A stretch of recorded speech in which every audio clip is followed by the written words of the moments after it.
안녕하세요. IT조선 김영훈입니다. 안녕하세요. 요상 상전실장입니다.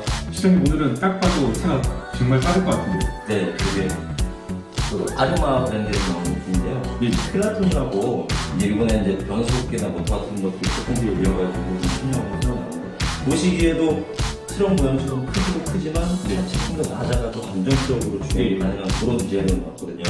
그래서 속도도 최대 배터리나 뭐 기어리 이런 걸 했을 때는 한 60마일부터 키로 따진다고 하면 100km 가나요?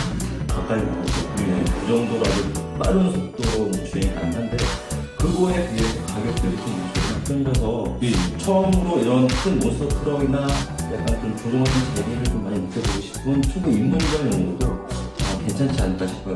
근데 속도가 너무 빠르게 부담스럽고 또 그만큼 빠르고 힘이 좋고 하는 게 부담스러우신 분들은 배터리 좀 낮게 쓰셔도 돼요. 그러니까 3셀 2개 썼을 땐 얘가 최대 출력을 냈는데 3셀 배터리 하나만 쓰셔도 속도가 그만큼 줄면서 이렇게 가능한 그렇게 사용할 수도 있어서 아마 처음 입문용이나 여기 관심 많으신 분들한테 좀 괜찮아질 그런 제품인 것 같네요. 그전기하고 차까지는 67만 원이고 기본적으로 배터리랑 충전기 이런 거 추가로 있는 거죠.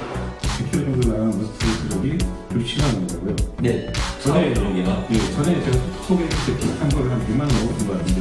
그렇죠. 기존에 있던 다른 브랜드 이제 가격에 취급하고 이제 브랜드였는데 그런 차들에 비해서는 가격이 조금 저렴하게 나왔으면서도 성능이나 이런 부분에서는 크게 떨어지지 않는 괜찮은 거 소개해드리고 있어요. 알겠습니다. 네. 소개해 주십시오.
네, 소개해드리겠습니다. 아르마사의 크라톤 1대8 몬스터 트럭입니다.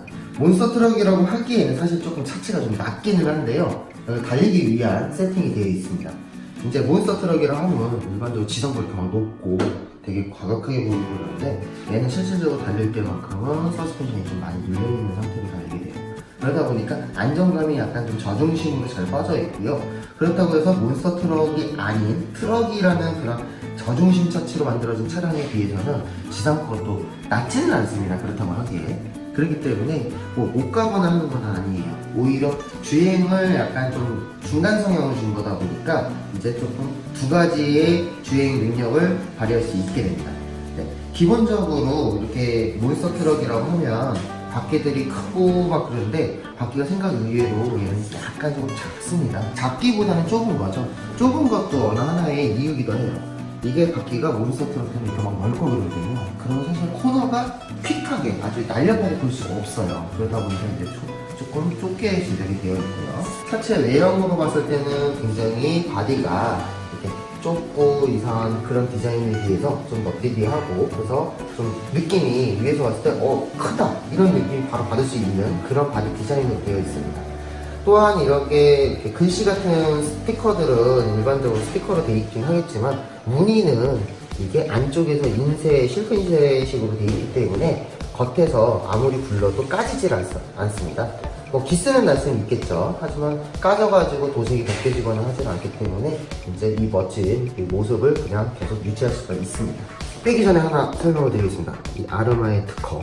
네, 바디핀 잊어버리지 말라고 역시나 또 있습니다. 얘도. 그래서 바디핀 아르마 구매하신 분들은 바디핀 잊어버려갖고 바디핀 구매하러 오시는 경우가 거의 없다고 보시면 될 것 같아요. 차량 내부를 보시겠는데요. 차량 내부는 이제 이 아르마 기종들이 이제 총 3가지가 있어요. 크라톤, 아웃캐스트, 탈리움. 이 3가지의 차체는요, 사실상 베이스의 이 가운데 부분이 다 똑같아요.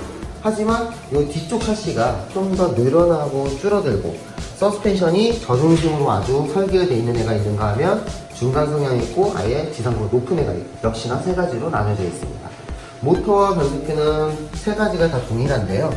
그 6세리 사용이 가능한 모터와 그 다음에 암페어가 이제 고암페어로 거의 풀방수 가까이가 돼 있는 그 185A짜리 변속기가 포함이 되어 있습니다. 그 다음에 이제 서브 같은 경우에는 이렇게 돌려서 볼게요. 15kg짜리 메탈 기어 서브가 포함이 되어 있고요. 그 다음에 약간 저퀄리티처럼 플라스틱 서브를 쓰거나 하질 않습니다. 메탈 서브온을 쓰고 있어서 일단 서브온 깨질 일은 없다고 봐야 돼요. 서브온이 메탈온이면 물론 여기 서브 세이버가 포함이 되어 있습니다. 심지어 서브 세이버 밑에 하단부에 세이버의 강도를 조절할 수 있기 때문에 만약에 서브가 너무 잘 나가거나 또는 이렇게 서브에 이제 부하가 가는 게 너무 심해서 걱정이 되시는 분들은 세이버를 조금 풀러주시면 되고, 좀 더 강력하게 먹고 싶으시면 이제 조여주시면 더 서브가 이 조향을 강하게 밀고 당겨줄 수 있게 됩니다. 그 다음에 이제 서스펜션 한번 볼게요. 서스펜션 같은 경우에는 대부분이 보면은 가격이 저렴하면 이 쇽만 봐도 딱 차이가 나요. 이 쇽이 바디는 메탈로 쓰는 경우가 많습니다. 다이얼이나 캡 이런 것들은 사실 플라스틱으로 바뀌는 경우가 심한데요. 풀 메탈 서버로 장착이 되어 있어요. 그 다음에 바운스를 쳤을 때 이 쇽으로 뭐 문제 생긴 건 저희는 본 적이 없습니다. 아직까지. 그 플라스틱 쇽캡으로 되어 있기만 해도 바로 여기 쇽캡에서 문제가 생기거나 요 모가지 부분이 부러지고 그랬었는데, 풀 메탈 서버 가공이 되어 있다 보니까 이제 서스펜션이 파손이 될 위험성은 없습니다. 또한 이 위쪽에 지금 보시면은 쇽 부츠라고 그래서요, 쇽 샤프트가 들락날락거리면서 흙먼지들이 이제 이 쇽 안쪽에 내부 부품을 손상시키는 경우가 있습니다. 그 흙먼지를 이제 방지해주는 더스트 쇽 부츠 캡이 따로 있고요. 그 다음에 또한 이 소안에 오링으로 실링이 굉장히 잘 되어 있기 때문에 오일이 셀 염려는 없습니다. 하단부 같은 경우에는 우리 1대8 몬스터들은 기본적으로 다 메탈이죠. 얘도 역시나 메탈입니다. 메탈이고 이제 두께는 약 3mm 정도 되는 샤시로 이루어져 있어요. 하지만 이 3mm 정도 되는 걸로 치고는 상당히 긴 샤시를 가지고 있어요. 트럭이 차량처럼 굉장히 긴데요.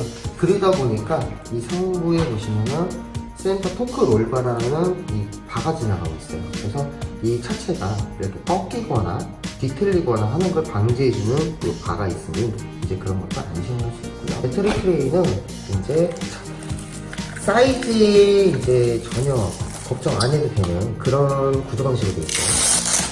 지금 일반적으로 배터리 트레이는 사각형 박스로 딱 짜져 있습니다. 하지만 이쪽이 터져 있죠? 터져 있고 벨트는 굉장히 길게 돼 있어요. 배터리가 사실상 이만해져도 장착이 가능하다는 얘기죠. 그렇기 때문에 이게 이제 좀 잘 되겠다고 볼 수가 있고요. 그럼 두께는 이 정도 두께로 가능한? 아닙니다. 이것도 이렇게 빠져 올라와요. 배터리 두께가 굉장히 이렇게 두껍고 기록지가 길어도 장착이 모두 다 가능하며, 그 다음에 배터리가 기존에 4셀이나 6셀을 가지고 계시지 않거나 3셀만 하나로 갖고 계신데 오래 갖고 놀고 싶으시거나 할 때 두 개를 겹쳐서 올릴 수 있는 충분한 두께 공간이 되기 때문에 이 점도 굉장히 좀 이제 주목해 보일 만한 부분인 것 같습니다. 일반적으로 커넥터는 이렇게 두 개가 제공이 되는데요. XT90이라는 커넥터도 제공이 됩니다. 하지만 XT90이 두 개가 일반적으로 이렇게 나와 있는 경우가 많아요. 그렇기 때문에 팩트를 꼭 두 개를 썼어야 되는데 점퍼 케이블 하나 적용을 해드리고 있어요. 그래서 점퍼 케이블이 들어가면 배터리 하나만으로도 구동을 되게끔 이렇게 만들어주기 때문에 이 부분들이 이제 좀 신경을 좀 많이 쓴 것 같고요. 그 다음에 모든 배선들은 역시나 이전에 알려드렸듯이 아르마 차량보다 다 정리가 잘 되어 있어요. 깔끔하게 정리가 되다 보니까 이게 치렁치렁한 게 왔다 달랑달랑거리고 뭐 이런 것들을 싫어하시는 분들 같은 경우는 굉장히 좀